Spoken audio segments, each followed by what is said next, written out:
Gitch, yo, Gitch, yo, Gitch, yo, Gitch, yo, Gitch, yo, Gitch. I just wanted to do that off the top, Key. Yeah. Gladiator, favorite movie, energy level. I mean, you saw it, 34-14, assist, 21 rebounds.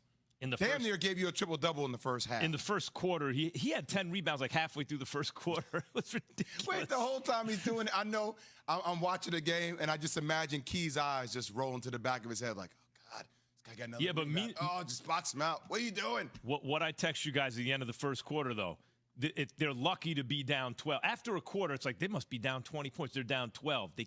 They never let it get out of control, the Lakers. Well, and if you're the Lakers this morning. It was 25 at one point. That's true. But if you're the Lakers this morning, you got to be feeling good because you were down one possession late in the fourth quarter on the road in a game where you looked lethargic and you were getting your break speed off early and you came all the way back on them. You got to be feeling good if you're LA right now. I'm not going to let you steal the headline. I'm not going to let you make it about the Lakers right now. It's about Denver. It's about Denver blitzing them in the first half, doing work. Welcome to the elevation. Welcome to how hard that is, right? And look, they pushed the pace of the game last night. Give the Lakers credit for coming back at the end of the game. You can't get yourself down the hole where you're down 20-plus points in the first half. There were a series of adjustments made in the second half by Darvin Ham. And here's my biggest takeaway. Don't let the box score fool you, Key, right? Like, AD had 40 and 10, and I understand how if somebody didn't watch the game, they can look at the box score like, oh, AD had 40 and 10. He didn't have a great game last night. Jokic was the best player on the floor by a mile. And when AD did choose to guard him one-on-one, I think Jokic exploited that matchup. They brought double teams in. I don't understand why they would bring double teams in as AD as the primary defender. Down towards the end of the game, they had Rui Hachimura on him, and I thought that was a better matchup because you could bring AD off the ball as a double teamer. But man, the performance by Jokic last night was just special. It was special. He was the best. He's proving to be the best player in basketball. After one game, he's still trying to win the crown. I'm not going to give that to him, right? Because it's still Steph's until Jokic takes it from the mantle. But it's moving towards that direction. It certainly is, Jay. Having to really isolate my eyeballs on him, and the reason I was forced to because they were playing the Lakers. It wasn't a drive-by. Typically when the Denver Nuggets are playing, it's a drive-by for me because I'm just not, Yeah, you sound sad. They're playing somebody else. No, I'm not sad. I'm listening to you as a very astute basketball member. I mean, what you gonna say? They had no answers for him, right? They tried to double him. He passed it out. They knocked down the shots. Then when they single up on him, he spin out. He two-hand dunk off the two-legged vert. I mean, was it really a vert though? It wasn't really a vert, but you know what I'm saying. He got it over that rim really quick. It was a Hari. He's horizontal. He's long. He's efficient. I mean, he's really good. That's all I can tell you. I can't. What else am I gonna say? It was good to watch and see. It was good to watch and see, to diagnose. And early in the game, about the first 6 minutes of the game, Jay, I said that they're better. Last night they were a better basketball team all the way around than the Lakers. Lakers had a good spurt, right? They had a good fourth quarter, 7-minute jolt. But for the most part, they're a better team because they're deeper in the front line, meaning Garden and Porter and those dudes, even to the point where Green, KCP knocking down. I said, man, why you want knocking down shots like that for us with the Lakers? Right, Jay? He just knocking them down like he a shoot around or something. But that's basically what you got, Mr. Williams. But look, Jokic was the star of the show. And in the first half, he even ended the game. All-time great performance. And you're right, Jay. To me, the title's still vacant. Maybe Steph has it. Maybe this one has it, that one. But Jokic could emerge from these playoffs as the best player in the game, period. I'm just saying, he had an all-time great performance. Almost everyone in the supporting cast had great games in Denver, for Denver. They're at home where, as the number one seed at home, you're supposed to defend home court, right? And even though they were up, you're right, at one point 25, forgot in the third quarter, it swelled to 25 points. The Lakers made it a one-possession game late, and they didn't play particularly well. Like, they didn't. You're right. AD was, defensively, he was good all game. I mean, one-on-one, you can't do anything with Jokic. But once they took him off Jokic, as you said, he dissuaded, he altered the defense, the offense of the Nuggets because he's roaming and people are aware of it. But, I mean, look at what the Lakers just did. D'Angelo Russell did virtually nothing. Obviously, like LeBron had a chance to tie it late with a three. I mean, you got to be encouraged. I thought it was a bad shot, but that's all right. Like, look, this series is going to be a series, man.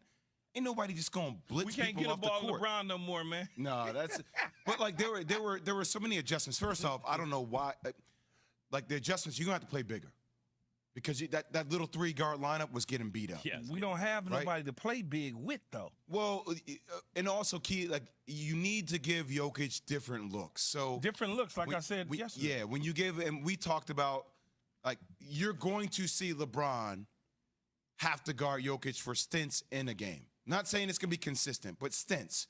You're going to see Rui on Jokic in stints. You're going to see AD. I think it's better for Darvin Ham if you're going to double with Rui as your primary defender, have AD play as a free safety, have him come from the weak side. That's better suited for Anthony Davis, right? He changes the other team's offense when he can play that way. Yes. Yeah. Also, in the first half, Key, y'all were going under ball screens, which – you saw guys like Schroeder and Austin Reeves really struggle when Jamal Murray was coming off those DHOs, dribble handoffs. And it's hard to get around that mountain masquerading as a man, right? Like, it's hard to get around that. So fighting over the top and playing off, forcing those guys, there's different strategies that need to be in place that they started doing a better job in the second half. And the last thing, Key, I will say, like the elevation, like their wind, man, like transition defense. There were so many times where AD got beat down the court in the first half, and they pushed the tempo of the game. This is something that is really real. Like my first couple of games in Denver, man, the first 6 or 7 minutes, and they always say, yo, get to your second win, get to your second win. You saw when the Lakers settled into the game in the second half, they started playing with more of a controlled pace, and that's you don't have to play basketball to feel that way in Denver, right? If you go there, if you're at elevation already, you can feel a little different, let alone if you're playing basketball. But what is it? They got adjusted to it because you're right, they got caught flat-footed early, but then they seemed to pick it up as the game went on. You would think it would be the reverse. Whatever it is, I don't need Jay breathing on me like that. Because you're running up and down you're running up and down the court against a deep team that can make you move, and you want to push it anyway, and you get worn down. But it seemed to be the opposite. Like they got rejuvenated as the game went on, the Lakers. Well, because you catch your second wind. Always in sports, the quicker you can get to, we talk about this, the quicker you get to that second wind. I don't know how it was when you guys played up in Denver. Yeah, it's like the quicker we got to our second wind, the better we settled into the game. That's why they had 17-6 transition. Does that carry over into game two at all? Do they acclimate and so they can start? The Lakers could start faster in game two. Yes. Yeah. Yeah, playing in Denver, I played there 3 times, Jay, in my career, and to be honest with you, I was young, and so I was just going out there on the field. I had no idea what the altitude, I had no idea, zero, if it affected me at all whatsoever.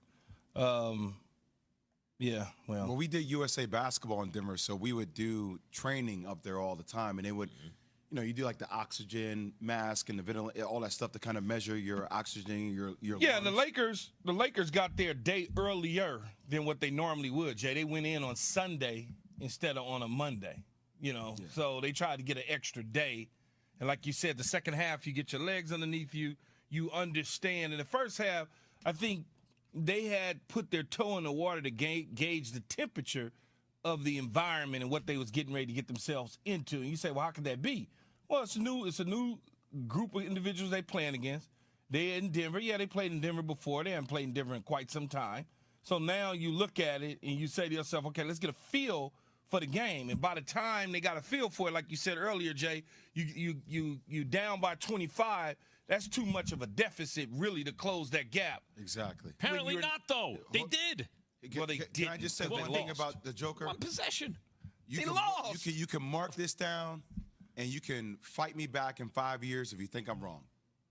That's the best one-man offense in the game of basketball today. You joker. Well, I'm glad you're short of saying all time. Well, no, I didn't say all time because I still think LeBron in his prime was incredible. But at the center position, it's absurd. With the way he plays, it's the best one-man offense in the game of basketball. You see him just push the ball, but it's just. You know, Wilbon compared him, I think it was at halftime, or I don't think it was, I think it was at halftime. He compared him to there's an element of his game that's like Bill Walton. When I remember having Bob Ryan on Around the Horn, 20-something years ago already. And he said with one game to win, fate of the universe on the line, he wants Bill Walton in his prime. I'm like, come on, MJ, this one, that one. But what the old-timers would tell you is the way Bill Walton could control the offense with his passing from the post was, made him a point center from the paint, right? But Jokic has that, plus mobility, handles. He can shoot the three. It's ridiculous. It's like what all the old-timers would say was the best element about some player all rolled up into one Would you rather have Jokic or would you rather have Embiid? We'll talk about that later. It's just something to make you think. So was that the Lakers ceiling? Like,